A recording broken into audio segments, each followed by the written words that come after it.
महायुतीतील रायगड आणि छत्रपती संभाजीनगरच्या जागांचा तिढा अखेर सुटला असल्याची माहिती सूत्रांनी दिलेली आहे। उपमुख्यमंत्री एकनाथ शिंदेंच्या ठाण्यातील निवासस्थानी मराठवाड्यातील नेत्यांची तातडीची बैठक झाली। यामध्ये त्यांनी आमदार अब्दुल सत्तार यांची समजूत काढल्याचं बोललं जातंय। रायगडबाबत कोकणातील आमदारांची उदय सामंत यांनी समजूत काढली असून यामुळे दोन्ही ठिकाणी आता महायुती एकत्र निवडणूक लढणार असल्याची माहिती सूत्रांनी दिलेली आहे। त्याच्यावर पण तोडगा निघेल, कारण शेवटी महायुतीने आम्ही 17 जागा लढवतोय, 17 जागा महायुतीच जिंकणार आहे।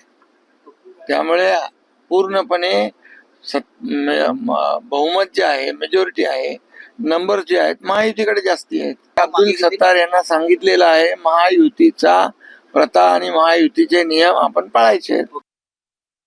तर महायुतीमधील विधान परिषदेच्या जागांचा तिढा अखेर सुटल्याचं समजतंय। आपण पाहतोय रायगडमध्ये जुईली दळवी यांनी बंडखोरी करत होती, मात्र समजूत काढण्यात यश मिळालेलं आहे। उपमुख्यमंत्री एकनाथ शिंदे यांच्या बंगल्यावर सध्या बैठका सुरू असून छत्रपती संभाजीनगर आणि रायगडमधील वाद अखेर मिटला असल्याची माहिती सूत्रांनी दिलेली आहे। समीर सत्तार आणि जुईली दळवी अर्ज मागे घेणार असल्याची माहिती सूत्रांनी दिलेली आहे। या दोन जागांवरून आपण पाहतोय महायुतीमध्ये तिढा निर्माण झालेला होता। दोन्ही ठिकाणी शिवसेनेनं दावा केला होता आणि त्यामुळे तिथं शिवसेनेकडनं बंडखोरी झालेली।